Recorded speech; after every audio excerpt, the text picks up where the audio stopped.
Well, yet another edition of the Stats and Stacks podcast. For today, we're going over UFC Vegas 41, Vettori versus Costa.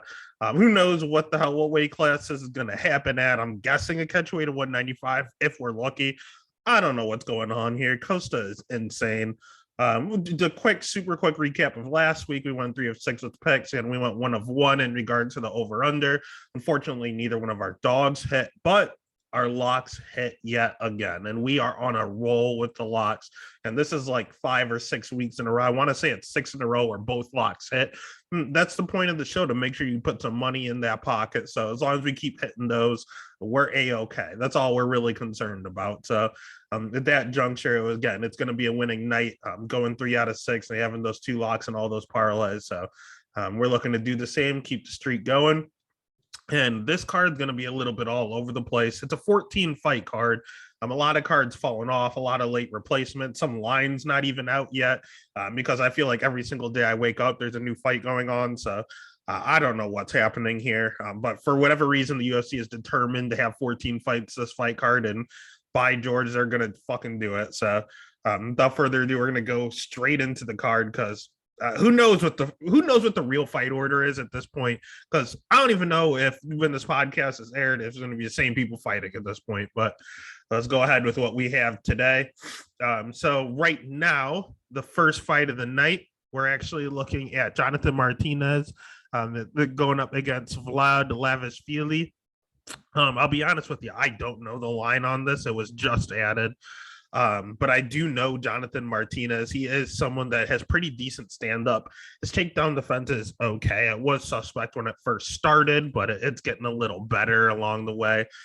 He has some pretty interesting losses here, especially his last loss against Davey Grant. That was not a good performance by him by any means. It's not as if Davey Grant is known for having some sort of death touch. The win against Thomas Almeida, again, Thomas Almeida is a little old, washed up, and actually might be cut at this point. He's on a little bit of a losing streak. Frankie Saenz, again, 40 something years old and a wrestler. So as long as his takedown defense was fine, that's kind of what held him up. Loss against Andre Ewell, I'll be honest, he did win that fight. That split was a little questionable, but it shouldn't have been that close to begin with. So again, he's someone that I just can't stand. He always has weight issues, so you have to make sure you watch him on the scales. Not someone I like betting. Honestly, I don't like putting any money on Jonathan Martinez. So if you can avoid it, I would. The only problem is he's fighting a UFC newcomer, someone we've never seen in the UFC before, in Vlad Lavishvili. He was scheduled to fight Jack Shore and then decided not to, which I totally get. When it comes to him, I don't know much. I didn't do a ton of fight tape on him. In all honesty, the problem is when I looked him up, I just saw this fight pop up. I looked to see his record. I know he's from Georgia, and the country, not the state. And, you start thinking of the Marabs and the Giga Jakatis of the world. Like, they are in a role in Georgia. So you would think, oh, well, this guy probably is pretty decent wrestling and pretty good stand-up. Durable as hell is what you think of when you see the Georgian fighters. Luana, oh god, the girl that got her nose busted. I can't think of her name right now. It's just escaping me. But at the same juncture, his record is the definition of sketchy. This dude is 12-0.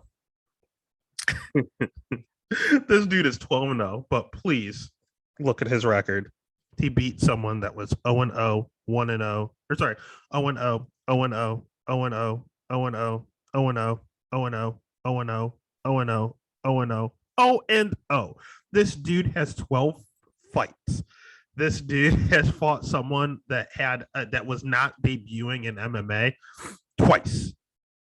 How is that physically possible? How do you fight 10 straight fights of 0-0 opponents?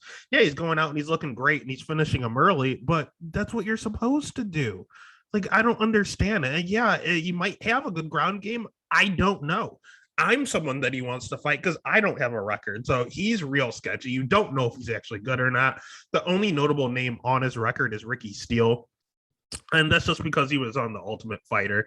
But it's not as if Ricky Steele was anything to write home about either. So I don't know. This guy's super sketchy. Jonathan Martinez, super sketchy. Stay the hell away from this fight. If I had to bet it, I don't know the lines. I'm assuming Jonathan Martinez is. I would guess he's the favorite, but this other dude has a O next to his name. So you don't know what Vegas is going to do there. The over under is definitely going to be set at 2.5. I'd probably just bet the over. I don't trust either one of these guys. Honestly, this is the first fight in the history of the Stats and Stacks podcast where I don't even want to give a pick because I don't know what these two are doing. I don't know what the odds are. I'll bet that he's real just because honestly, I have a hatred for Jonathan Martinez deep down and I can never put money on him. So if I had to bet, I guess I'd go with the undefeated guy if he's the dog. Whoever the dog is who I'd put money on at this point, in all honesty. They're both trash. They both need to be cut by the UFC. Unless he can prove it. Unless Lalishvili can prove it. And then the next fight of the night, we actually do have odds on. This is one of the surviving fights. We have Liviana Souza going up against Ronda Marcos. Souza as the -130 favorite. Marcos just even money. Over under set at 2.5. Over 2.5 is -272. Under 2.5 is +212. We'll start with Souza. She's a tale of two Souzas because we don't know who she is. She looked like a freaking killer in Invicta. She was unstoppable. Just finishes. She was beating. I mean, she has a split decision win. So that was actually coming into you. So I do apologize. She was finishing over in Invicta. Her one loss in Invicta was to Angela Hill, which is fine because Angela Hill is like a top 5 girl in the division. Otherwise, she was going in there dominating. She's just a Brazilian Jiu-Jitsu black belt. She's great on the ground. Her wrestling's okay. It's not the best in all honesty, but it's not the worst I've ever seen. Her striking's okay. It's not the greatest. It's not the worst I've ever seen, but she was just durable and she was mean, man. That's the word I would describe her. She was mean and aggressive and just a little tank that marched forward and wanted to take your head off. And if she couldn't take your head off, she was going to try to rip your arm off. And I mean, the Brazilian Gangster was a perfect name for her until she hit the UFC. And then I don't know if she has jitters or what's going on, but she's losing the girls like Brianna Van Buren, which is a little unproven to me in all honesty. Amanda Lemos just fucking took her lunch and ate it. Like that she should not have been in the same realm as Amanda Lemos. I know Amanda Lemos is a tank, but in retrospect, it's not like she was supposed to get walked over that easily. So, I mean, I don't know what to do with this girl, in all honesty. I kind of said I wanted her to take a step down, which on paper she is, because Ronda Marcos is on a 0-4 losing streak currently. The problem being her opponents. Like, she was the person that was notorious. Yeah, she has a losing record. It's 10-11. And she is someone that was notorious for going win, loss, win, loss, win, loss, back and forth. The thing is, before this started, this losing streak, even during the losing streak, look at the girl she's losing to. She lost to a Contender Series girl with an illegal up kick. Now, that was a disqualification. She didn't go out there and get dominated in the first round. She got DQ'd. Was she losing the fight? Absolutely. Was that other Luana girl going to be able to keep it up? We don't know. It was only 4 minutes into the fight. Kanako Murata is a stud. Mackenzie Dern almost challenged for a title. Amanda Ribas, stud. Ashley Yoder, not the greatest opponent, but she did win. It was a split. I would like to see her do a little better, but she did win the fight she was supposed to. Claudia Gadelia formerly fought for a title. Angela Hill, top 5 girl, and she won that fight by submission, finished her. Marina Rodriguez draw. Marina Rodriguez is about to fight for a title. Nina Nunez, stud. I mean, you're looking Alexa Grasso, stud. She beat Carla Esparza, the former champion. Like, you got to look at this girl's rec. She's not bad. She's fighting nothing but contenders. So it's not her fault that her record is the way she is. I thought she needed to step down, and she finally got it in Luana, and she got DQ'd. So now you need 2 girls that you don't really know what they're going to be. They both needed to take a step down, and they're taking a step down at the same time fighting each other. I don't like this at all. I don't like the odds. I was hoping Ronda, you can usually get a pretty good dog money. So I have lost a lot of money with Ronda. I was willing to roll one more time because if she loses, she will be cut. However, it's even money. So she's not technically a dog. She kind of is, kind of isn't. Liviana, it's a good price for her at minus 130, but I don't know if I can trust her based on what I've seen the last few fights. Even in her win against Ashley Yoder, she did not look good. So I don't see either one finishing each other. I know it's a little chalky. If I have to pick if I had to pick, I'd probably pick Liviana.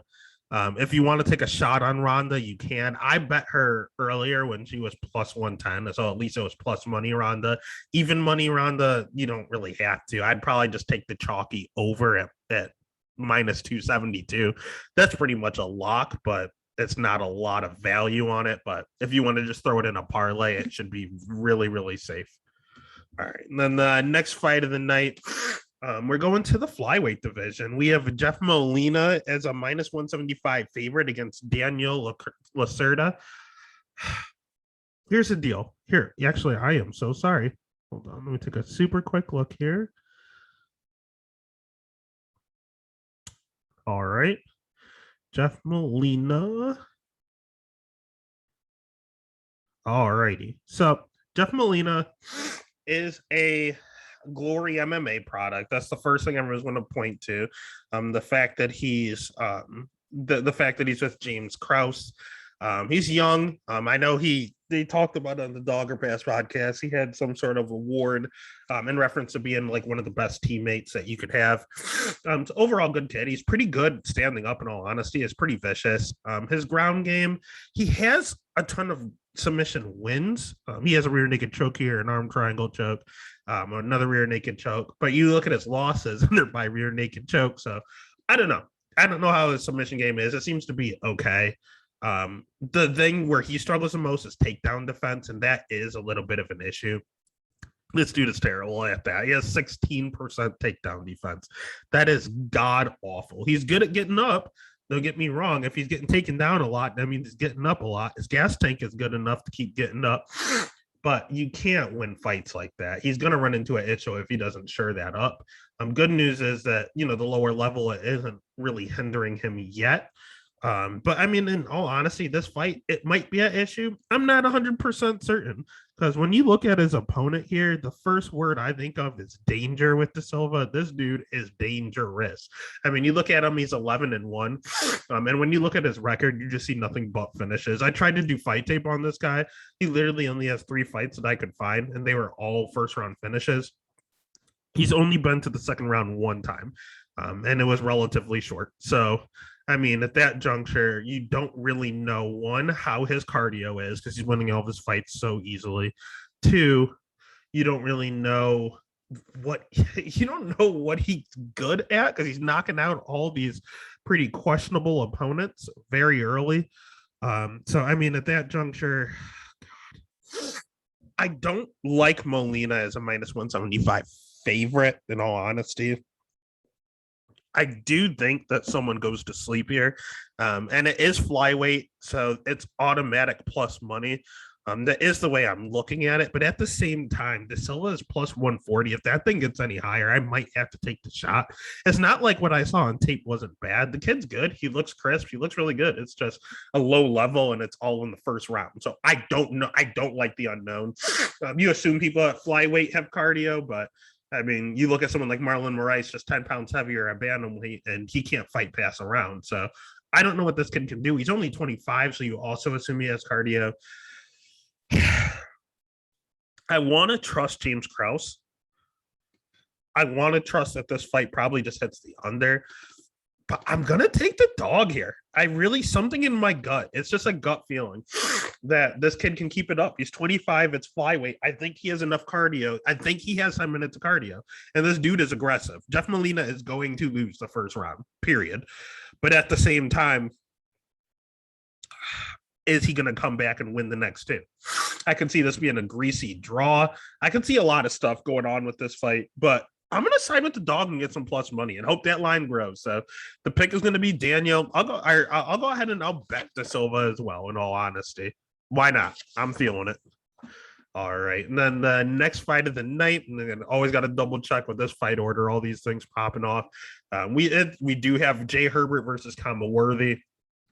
It's definitely going to be a major banger alert. We have Worthy as a plus 145 dog. Jay Herbert is a minus 185 favorite. Over under for a featherweight fight. Oh, it's set at lightweight. My apologies. Is set at 1.5. Minus 120 to the over, minus 110 to the under. And I'll tell you exactly why. His name is Worthy. This dude, this dude is 16-8. It's not the worst looking record ever, but here's the problem with the record. 8 losses, 1 loss, knockout, 2 loss, knockout, 3rd loss, knockout, 4th loss, knockout, 5th loss, knockout, 6th loss, knockout, 7th loss, knockout, 8th loss, rear naked choke. This dude has gotten finished every single fight that he lost. And in all honesty, I know Paul Felder is a beast, but he doesn't really go out there and knock out people in one round, generally speaking. I love Billy Q, hometown kid from Buffalo. He does not get knockouts. He does not have knockout power. Matt Bissett, not known for knockouts. I don't know who Anthony Reddick is, but I do know that he was not supposed to knock him out. He was 5-3. Kyle Nelson, he does knock people out, but in 1 minute, that's quick, man. Jamie Malarkey does not knock people out. He knocked them out in 46 seconds. That's sad. That's not good. And that was his last fight. That's a lot of knockouts in a short period of time. If you touch this guy on the chin, he goes down. Then you look at it, the flip side with Jay Herbert. The first thing they'll say is, oh, training partners with Leon Edwards. That's all fine and dandy. It does definitely help a lot. But his chin's a little questionable as well. He got knocked out by Renaldo, who's on this card later on. And Renaldo, he was getting killed. He was killing Renaldo, and Renaldo came back and knocked him out. A tired Renaldo knocked him out in the 3rd, and it was an ugly knockout. Reese McKee, that kid, they need to bring him back. I mean, he fought Kamzat, he fought Alex Morono and got cut. Those guys are both like top 10 welterweights. That's not his fault, but he's not necessarily a big power puncher, and he knocked him out in the 1st round. So he is a questionable chin as well, and that's why this over under set at 1.5. If either one of these guys get clipped in the right spot, they're going out easily, like within a few seconds. So even his other loss, Renato Moicano's really good. He got choked out there. So they've all combined, they have 11 losses and they have 11 finishes. So the under 1.5 is almost a lock, but I do feel a lot more comfortable just with Jay Herbert in general. I want to put him as a lock. I don't know if I can get there. There's so much value on this under. If it was 2.5, I don't care if it was minus 300. I was betting that, but 1.5 leaves me just a smidge of concern. But I've totally gone against. I was definitely going to just go ahead and say pick Jay Herbert. He is going to be my pick, but I think I will just bet the under 1.5 like everybody else. I know it's going to be steamed here really, really soon. So if you're going to do that, make sure you hop on it now sooner than later. All right. And then the next fight of the night, we're looking at Loreno Staropoli going up against Jamie Pickett. Staropoli coming in as a minus 220 favorite. Jamie Pickett is plus 180 dog. Over under set at 2.5. Over 2.5 is minus 220. Under 2.5 at plus 170. We'll start with Staropoli, just like Jay Herbert, where you say, well, he trains with Leon Edwards. That's what you're going to say about Staropoli. Oh, he trains with the Bronx, the current lightweight champion of the world, Charles Oliveira. The problem is he's not Charles Oliveira. He has 3 straight losses. He lost to Muslim, which Muslim's pretty good. He's not the greatest, but he's not bad. He's pretty good. Tim Means, again, he's a veteran, savvy veteran of the game, but he's not the greatest fighter right now. And Roman Dolidze, everyone hates this guy for his last fight. Roman's my boy. I don't care. He makes me laugh. I love Roman Dolidze. It was the most boring fight in the world. He literally bear hugged him the whole time, but he showed his dominance and he showed how much bigger he was. Staropoli is not a middleweight. I know he struggles on the scale often, and that's why he made the move from welterweight to middleweight. but he's just simply too small. He can't do this. And when it comes to just size, I mean, he is a pretty good striker. His wrestling has been his weak spot to begin with. So now you're going against larger guys, and having wrestling be your Achilles heel. I don't like that whatsoever. I know his opponent, Jamie Pickett, is not the greatest wrestler in the world, but doing fight tape, he actually shot more takedowns than I thought he would. Was the form good? Not at all. But what did he use? Brute strength. And when can you use brute strength? When you're fighting someone not your size. Jamie Pickett is actually a middleweight. His striking's okay, but it's super low volume, man. It's so low, and that makes me not want to bet him. I was lining up to bet Jamie Pickett. I actually bet Jamie Pickett the first time, auto bet him before this fight got canceled and rebooked. But then I went back and did fight tape the second time, and this dude doesn't throw, and it's going to be so frustrating to watch. But at the same time, he's lost 2 in a row. I think if he loses his third one, he does get cut. So I think he's going to have no choice but to wrestle because he knows that's the easiest path to win. And you're going to have to stop me from betting Jamie Pickett. I don't want to do it. He's not good. I don't like betting, especially, for example, Lupi Gomez. She is not a wrestler by nature. She can do it, but she tried to take down Luana Carolina, and she just couldn't. Carolina was too big. She came up a weight class, and that's not her natural thing to wrestle. So she did end up losing that fight. When she got it to the ground, it was awesome, but she couldn't get it there. And I would say this is going to be the same scenario. Jamie Pickett is not a wrestler. His best path is to wrestle. He knows that. He's going to try. The only difference is Jamie Pickett is the larger man. In the other circumstance, Lupi was the smaller girl, and she couldn't get the fight down. He should be able to because he's bigger. Roman just bear hugged him the whole time. Jamie could do that because it was obviously effective. Oh, God, he's so low volume, but the pick is going to have to be Jamie. And the bet, unfortunately, there's too much value at him at plus 180. Both these guys are very, very durable. So I do love this over 2.5 as well. I don't love the price at minus 220. I wish it was a little bit better. I don't like things higher than the 200, minus 200 range. But if you want to throw the over into a parlay, that's almost like a lock. So definitely bet the over. But I think you have some value there with Jamie Pickett as a plus 180 favorite. Or sorry, 180 underdog. All right. Now, the next fight of the night, we have,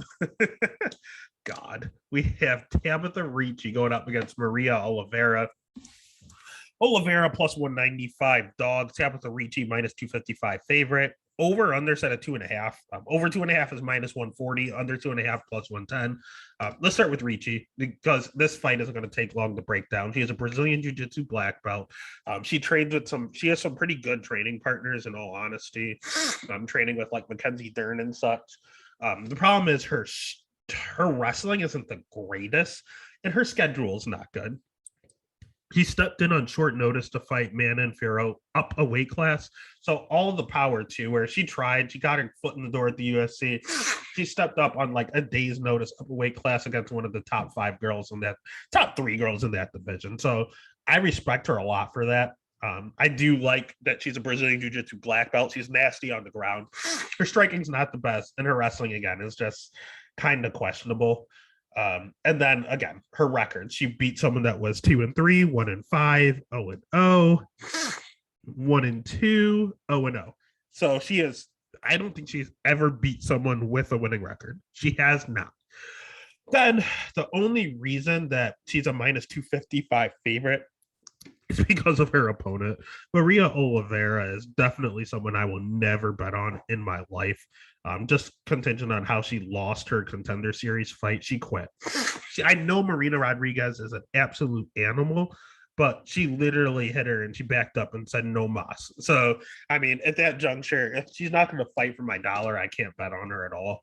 I understand Marina Rodriguez is an absolute tank, but these are fighters. This is an MMA fight. She also has a loss via armbar. She had another loss. Where was it? Maybe it was just that armbar where she quit instantly. Like she didn't try to fight at all. She tapped right away. Unfortunately, she does have a mantra as being a quitter, and I've seen it multiple times. So I can't bet her. I can't bet her at all. I know she's super young. She's only 24. She could make some improvements. But although I wanted to just kind of make fun of Ricci for her record, not fighting anyone with her winning record, same goes for Maria. The last people she fought was 0-0, 0-1. She did fight Molina and quit 3 minutes into the fight.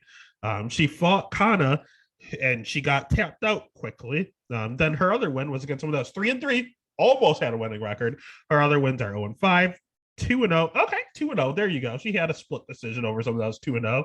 Killing it. 1-0, 0-0, 1-3, 1-4, 0-1, 0-0, 0-0. So yeah, I can't put this girl. She has a shady padded record. She's quit on multiple occasions.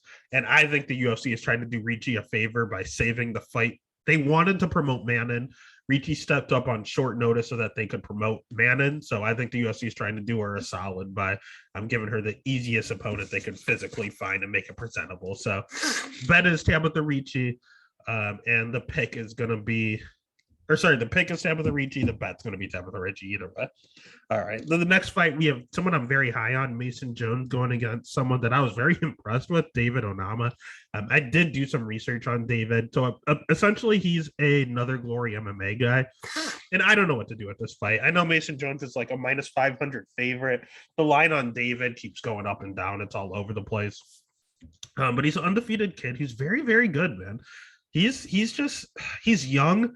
You can see that he needs to improve a little. I mean, right now he's 27 years old. He kind of fights like it, but he's good. Like, you look at his wins, they all come kind of easy and quickly, in all honesty. But he just impresses in his wins. And I think he's someone that the UFC is going to be very high on. The only problem is Mason Jones is a fucking killer. Mason Jones has one loss in his career. It was to Mike Davis in his UFC debut. And that was a close fight, man. I remember having Mason Jones in that fight, like money wise, and it was close. I was obviously a little biased, but dude's a killer. He fought Alan Patrick, who was literally about to win via murder. But then there is an eye poke, and Alan got the hell out of Dodge. They rebooked it, and Alan said, hell no. He does not want the smoke. So Mason Jones, great on the ground, Brazilian Jiu-Jitsu black belt, great on the feet, unstoppable cardio. And honestly, his wrestling's not bad. So I don't really see a flaw in this kid. He's only 26 years old. I wish these two weren't fighting so early in their careers. I will have to take the guy with UFC experience and Mason Jones. But if you're looking for value, you definitely can bet the dog there because Onama is someone I was very impressed with the tape. I love where he's training. I love everything about that kid. He is still undefeated. I think he's really good. I just think that Mason Jones at this point, having the UFC experience already, is just a little tiny bit better. So the pick is going to be Jones. The bet, God, I don't even know, because Onama's also taking it on short notice. Minus 500 is way too much for Jones. I'd probably end up, it's going to be set at 2.5 probably. I'll probably just take the over, in all honesty. They're both tough, durable kids. They're young. I'll take the over 2.5, whatever that is. All right. And then next fight of the night, we have we have Jin Yu Park going up against RoboCop Gregory Rodriguez. And this is funny because this line flipped. Rodriguez was the dog. I saw him at like plus 110. I was going to bet it, but I didn't pull the trigger. Now he's minus 120 favorite. Jin Yu Park comeback minus 110. Over 2.5 set at minus 162. Under 2.5 set at plus 132. We'll start with Park. He's very unimpressive to me. He does nothing wrong per se. He does everything right. It's just very like boring and grindy, and I don't know. It's just not exciting. Nothing against him. He gets the job done. He gets wins. He's 13-4. He has a win over Tafan Njoku. I mean, that's okay. John Phillips. It is what it is. Marc-Andre Barrio is okay. Like, he knows what he has to do. He's doing his job. He did get this shit rocked by Anthony Hernandez, but I fucking love Fluffy. That's one of my favorite fighters. I think just his nickname alone is a reason to love the guy. I mean, he's talented, man. Fluffy's good. So no shame there. His other losses, Shavkat Rakhmonov is in the UFC now. He's a stud. And I have no idea who the other two are, but they were very early in his career, 2015 too. So, I mean, we're talking 6 years ago. But he's a generalist, man. He's good on the feet. He's good on the ground. Just decent wrestling. Nothing to write home about, but nothing wrong with him at all. But you're looking at the flip side. You have Gregory Rodriguez. I guess you could say Park does have some submission losses on his record, and Gregory is a Brazilian Jiu-Jitsu black belt, but he's not just a black belt. He is world class on the ground. He's very, very, very good on the ground. His wrestling's okay. You would think it's better for how good he is on the ground, but it's okay. It's presentable. Probably enough where Park can kind of stuff it a little. So then we're looking at a stand-up ordeal, and because I don't think Park wants to take him down, but if you're standing up with him, RoboCop hits hard. This dude has some power. He's a submission guy with a whole bunch of knockouts here. And you just gotta, I mean, just look at this dude. I don't know how he makes the middleweight division. He is the definition of jacked. The problem is you can hit him back. His chin is not what it should be. Jordan Williams, who doesn't cut weight and is naturally a welterweight, should not be knocking you out in the first round. So I mean, and his very first fight, he lost to Bruno Lopez. I don't know who that is, but I know it was his first fight, and I know he got knocked out in the first round. I get concerned about people's chins when they're getting knocked out in the first round. That means all it takes is one. They don't have the greatest chin when that's all it takes. So it is a little concerning. Luckily, Park hasn't knocked anyone out for a very, very long time. So then you kind of see this isn't going to go the way his fight against Dusko in the UFC. And I don't know. I don't know what Park is going to do. He's a generalist. He usually likes to grind a little up against the cage, get a little striking going and take you down and grind there. I don't think he wants to take down Gregory. I don't think he should. So in a stand-up ordeal, you're looking at straight power and a glass chin against someone with no power, but is pretty durable. I guess I want to take the over, but that is a scary proposition with Gregory's chin. So the pick is going to be Gregory. I hate that the line flipped. I would bet him as a dog, but if Park's value goes down, if Park's numbers go down and he starts to be an underdog, I will have to take Park. It's basically a dog or pass scenario, or if you really, really want to, you can bet the under. But if you're betting the under, yeah, because Gregory could tap him out in Park, even though he's got knockout in a wild. Gregory's chin might be that bad. So I know I've seen pretty indecisive currently. I'm going to have to definitely check the weigh-in, see how Gregory looks there, because, again, he is huge. The pick is going to be Gregory. The bet itself, I'll probably bet the under at plus 132. That's not bad value. All right, next fight, one we can fly through because who gives a fuck? It's Ike Villanueva at plus 175 up against Nikolai Negramanu. Over under set at 1.5. This is the other 1.5 on the card. And it is, I don't know. It's an interesting fight. Nick is someone that has a Sambo background. Again, minus 225. I get plus 175. Over under set at 1.5. Like I said, both and the under and the over are both at minus 115. So let's really pick your poison. Nick is someone with a Sambo background. So he's pretty good at wrestling. He's pretty good on the ground. And he's okay standing up. He doesn't have a lot of volume. Even his last fight, he got outlanded by Alessa Kmore on paper. Actually, all 3 rounds. But he hits hard. And Alessa was basically hitting a whole bunch of jabs versus a lot of just powerful shots by Nick. And Nick got the nod because his shots were just a little more effective and a little more just vibrant. But that's not a good game plan to have, to go in there and get outstruck. The good news for him is that he's fighting Ike Villanueva, who might be the worst light heavyweight in the division, in all honesty. I think he's like a fireman on the side, kind of like a police officer. I don't know what he is. He's not a good fighter. That's what I know he's not. So, I mean, at that juncture, he's decent stand-up. He probably is the better boxer, but he only has 1 round cardio. And if he doesn't put you away in the first round, he has nothing that he can do. And that's why it's set at 1.5. In all honesty, looking at his last few fights, in addition, I mean, he got knocked out by Marcin Prachnio in the second round. That's very, very concerning. Marcin was, I know he's on a roll right now, but he was kind of known as a laughingstock for a little in that weight class. He also got knocked out by Jordan Wright in the first round. I know that was a cut. I don't really count that. But Chase Sherman also knocked him out in the very beginning of the second round. Again, he only has 1 round of cardio. Even his wins, Vinicius was god awful. That guy was bad. And it didn't take him 2 rounds to put him out. So I will have to go Nick. Don't get me wrong. Don't bet this dude at minus 225. Nick is not good at all. Do not trust Nick at that line. So then you're looking at the over-under. What's it going to be? just looking at Ike's record, win or lose, it's all ending in the second round or the first round. So I'll probably take the under 1.5 and just call it a day. But if you can, avoid that fight at all costs if you're able to. All right. Then the next fight of the night, we have the aforementioned Francisco Renaldo at minus 130 going up against Dwight Grant at even money. Over 2.5 set at minus 162, under 2.5 at plus 132. We'll go ahead and we'll start with Renaldo. 43 years old. Enough said. Dude's decent on the ground. Dude's okay on the feet. Not the greatest cardio, not the greatest wrestling. 43 years old, in the wrong weight class. He was a career 155er, 43 years old.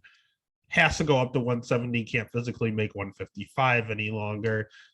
Chin, never been knocked out, but he gets rocked a ton, even in some of his losses. This dude is, just because you haven't knocked him out doesn't mean he hasn't been dropped or he hasn't been wobbled, because he's 43 years old. So if you want to bet on the 43-year-old, go ahead and have at it. He's way out of his prime in the wrong weight class because he's 43 years old.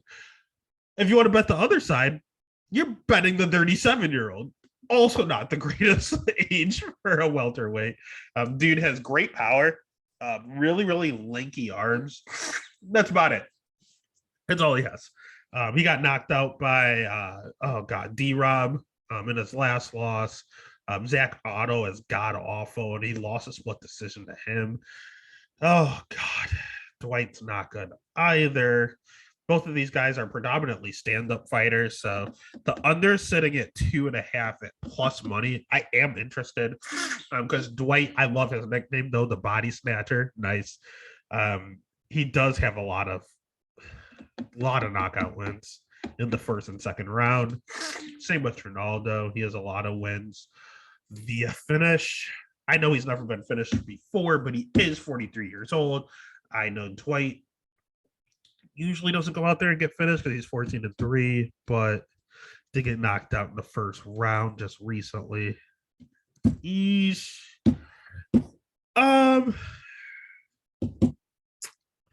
am going to pick Dwight because of the big reach advantage. I can't ignore that. I know he doesn't have the best amount of volume either, but neither was Renaldo because he does slow down with his cardio because he's 43 years old. I can't bet a 43-year-old. The pick is going to be Dwight. The bet, I wish it was Dwight plus money. Right now it's even, but I will take that. I would bet Dwight as a live dog because he's not 43 years old. All right, next fight of the night. We have Bruce Leroy, Alex Caceres going up against Sungwon Choi, my boy. We have Alex at plus 215. We have Choi at minus 285, over under set at 2.5. Over 2.5 minus 215, under 2.5 plus 165. Start with Alex. Bruce Leroy. Dude's 18-12. He's the definition of a gatekeeper here. He's going to win some, he's going to lose some, and he's going to be the barometer whether you're ready to move up in the weight class, up in the rankings in the weight class. MMA Lab isn't the worst gym in the world, but again, he's predominantly a striker. His ground game was his weakness. He's gotten better, but still not great. And then in regards to his wrestling, it's little non-existent. Kevin Kroom is god awful. I don't know why he's in the UFC. That's who he beat last. Austin Springer, not good. Haven't seen him in a while. Chase Hooper, god awful. Steven Peterson, someone that beat Chase Hooper, who was also god awful. So I know he's on a 4-fight winning streak, but it is not a credible win streak by any means. Dude does have good striking, don't get me wrong. All he does is win as a dog. So I am keeping my eye on here. The problem is Sungwon Choi. He's a really good striker as well. He's bigger. He's more powerful. And Alex, yeah, he hasn't gotten a knockout in God knows how long. I literally don't think he's finished a fight in the last 10 years. I guess he finished one here in 2017, but that's a doctor stoppage. So his last actual finish was in 2014, Sergio Pettis. That's a damn good finish. But that was also in 2014. If they ran that back, Sergio Pettis would eat him alive. So at that juncture, you're looking at Sungwon Choi again, someone that he did come in and lose 2 fights in the UFC, but this one of those you have to see who he was fighting.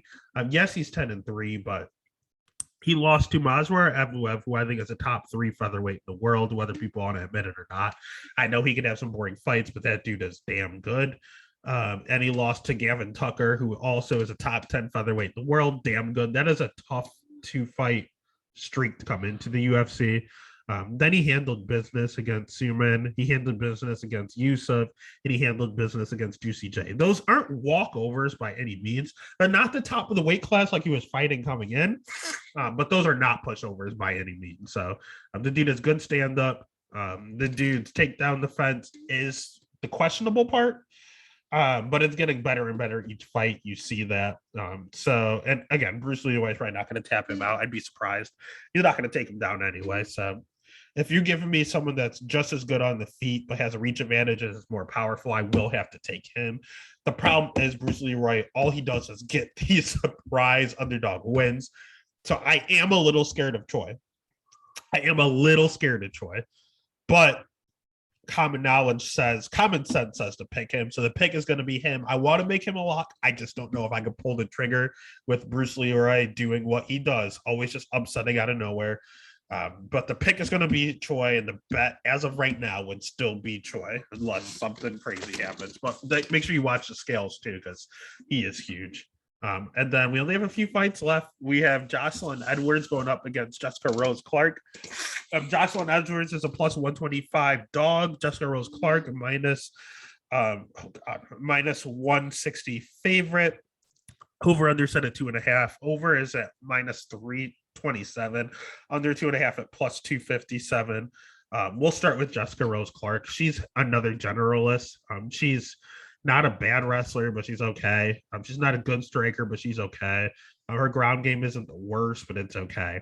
About it. That's all I can say about Jessica Rose Clark. She's fought a really good level of competition in Panny and Jessica I, Sarah Kaufman. I mean, she fought some pretty good girls there, and she lost to them. But then she fought some pretty bad competition in Beck Rawlings and Paige Van Sant, Sarah Alpar, and she beat them, did what she was supposed to do.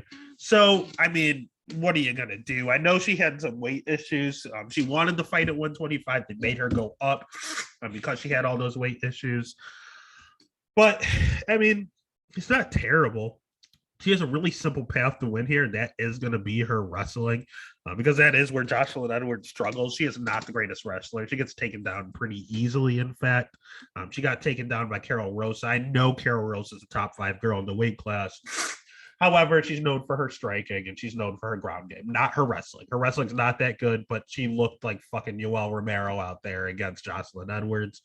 Then you also had Yanan Wu. I know Jocelyn Edwards won that fight, but she got taken down multiple times. She had Yanan Wu looking like Daniel Cormier out there. I'm telling you right now, her takedown defense is a problem. Her striking's pretty good. She's pretty long. I'd probably say she has a striking advantage here, but it's a very slim margin. They're pretty neutralized on the ground, but at the same time, that wrestling, Jessica Rose Clark isn't going to get tapped. She'll definitely control her down there. So if she is able to take her down as easily as everyone else does, as she just holds her down there, that is her path to victory. So my pick is going to be Jessica Rose Clark. The bet, I love the over 2.5, but minus 327. Way too much chalk for my liking. I can't do it. I want to bet Jessica Rose Clark, but Cody Saftik and Paul Shaughnessy, it was actually Paul that said it, is right. Jessica has a face tat. I don't like betting people with face tats. For example, Mike Perry, don't want to bet him, face tat. And I've never won money with him. Vic Diaz last week got a face tat. What do? Lose instantly to Andre Arlovski. Don't like that. I can't trust face tats. So I would just throw the over in a parlay and call it a day. If you absolutely have to bet, you're going to have to go with the face tat Jessica Rose Clark, but I would stay the hell away from it. I would not do that unless you absolutely have to. Then we're to the co-main event of the evening. We have Grant Dawson going up against Ricky Glenn. Grant Dawson, minus 415 favorite. Wow. Ricky Glenn plus 295 dog. Over under set at 2.5. Over 2.5 minus 150. Under 2.5 plus 120. We'll start with Grant. another Glory MMA guy. Man, James Cross is not going to have a voice after this fight card. Dude, 17-1. He's super, super good on the mat, man. This guy is high level when it comes to jiu-jitsu. His wrestling just as good. His wrestling is very, very good. He kind of reminds me of like a Bryce Mitchell. Very, very similar fight style. And just as bad on the feet. Grant has nothing on the feet to offer. Leo Santos is like 46, is 42 years old, was outclassing him on the feet at one point. I know they were going back and forth. It was 1-1 going into the third. But Leo Santos should not be beating you on the feet. Grant's, he's bad on the feet. I don't care what he says. It's just bad in all honesty. But he's a good enough wrestler to get you to the ground. And once you get there, you're not getting up. I mean, look at his wins. I mean, submission, decision because he's controlling, submission, decision, submission. You know, you're not seeing a ton of knockouts here. What you're seeing are ground and pound because he had him on the ground. Ground and pound had him on the ground. So yeah, once he gets you down, you're in some trouble. On the flip side, that's the problem. The flip side is Ricky Glenn, because Rick Glenn, I was quick to bet against. Rick Glenn had okay. He is another kind of generalist. He has pretty okay striking, just not a lot of power. He has okay wrestling. It's not the greatest. It's not the worst. It could be a little better. In his jiu-jitsu, he has some submissions on here, but I mean, they're like your traditional arm bars and triangles. I don't think he's going to hit that. In fact, I know he's not going to hit one of those on Grant Dawson. Grant Dawson is too good on the ground to get arm barred while on the mat. But that's Rick Glenn. Grant Dawson is fighting Ricky Glenn. Ricky Glenn's a different animal. Ricky Glenn came in and pieced up Joe Cream. So, I mean, Ricky Glenn took years off. Look at the difference. He last fought in 2018, came back in 2021, and knocked out a man in 30 seconds. Ricky Glenn is a different animal. Ricky Glenn beat the absolute shit out of Gavin Tucker. He's a top 10 guy. Ricky Glenn is unstoppable.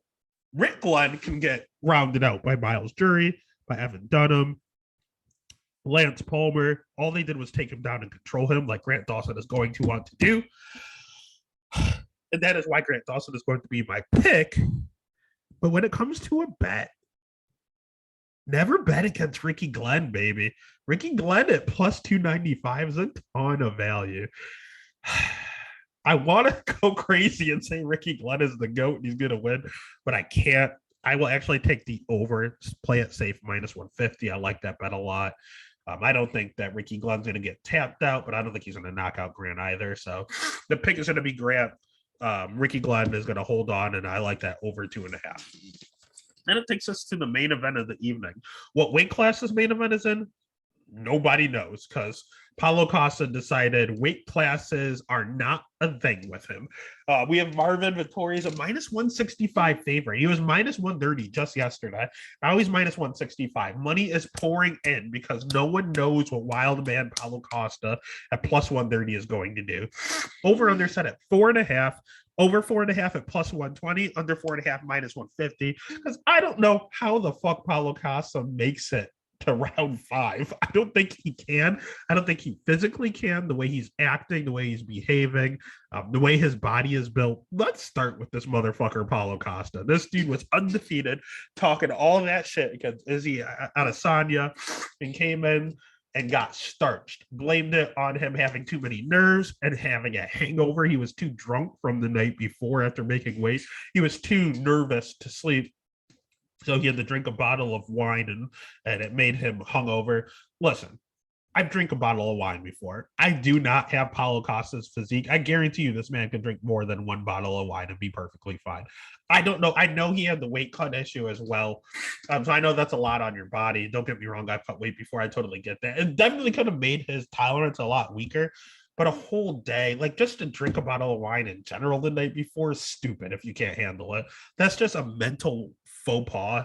He's been gone for a year. He comes back and just comes in and says, you know what? I'm not going to make 185 like 3 days before the fight.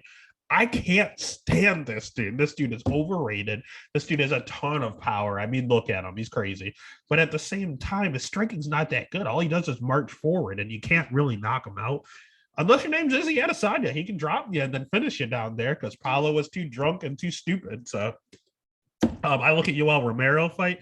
Yoel dropped him a few times as well, and I thought Yoel won that fight. I have no idea how they gave that decision to Costa, especially unanimous decision. That was straight bullshit.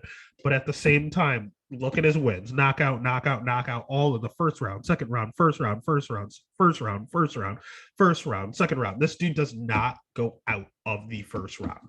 If he does, he's in some trouble. Because it sounds crazy, but look at 2014. He made it to the third round and lost a split decision.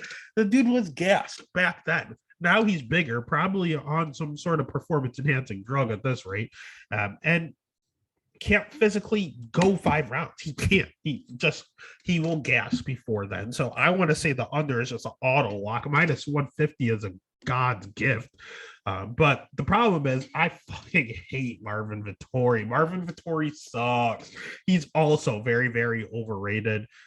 Ever since he cut his hair, I can't stand this dude. Bald Marvin is a menace. I can't stand them. I hate all of King's MMA just because Marvin graces his presence there. Actually, I think that's where Tabitha Ricci is, so I might have to recant that bet. But he also lost to Israel Adesanya twice. I know he says he won the first one. He won the second one. He's lying. He lost both fights. He beat Jack Hermanson. That was a good win. Carl Robinson, good. That was an okay win. Kevin Holland is an okay win. Did what he had to do. He looked good in all 5 rounds, had the cardio. He has okay wrestling. He has okay striking. He has an okay grounding. He, too, is a generalist, but he's a good gas tank, and he is smart about what he has to do. Even in his last loss at Adesanya, he tried everything he could to get him down to the ground, and he got him down there once, and he literally almost finished. He was this close to getting a sub, but as he got out, said, I'm getting the fuck up, and that was it. That was the end of the fight because as he never went back down there. But Marvin knew that was the only way to get there. So I know he's going to try to take down Paulo. He's not just going to stand and bang with him, clearly.